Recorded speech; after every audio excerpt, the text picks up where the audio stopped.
Hey everyone, in this video, I'm going to show you how to convert ETH to Solana on Phantom Wallet. So here's a step-by-step guide to help you through the conversion. So first thing you're going to need to do is you have to make sure that you have the latest version of the Phantom Wallet installed, as the cross-chain swapper is a recent addition. And now, open your Phantom Wallet and navigate to the Swap tab. Look for the option labeled as cross-chain or bridge to initiate the cross-chain swap.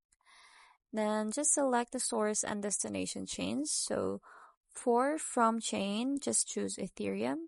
And for to chain select Solana. And in the from token field, just select ETH. In the to token field, just select Solana. And specify the amount of ETH that you wish to convert to Solana. And after entering the details, the cross-chain swapper will provide a code including estimated amount of SOL or Solana you'll receive. So transaction fees and estimated time for completion will be reviewed. If everything looks correct, then just click on review order and then just confirm the transaction to initiate the swap.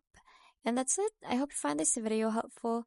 Thank you for watching, and I'll see you in the next one. Bye!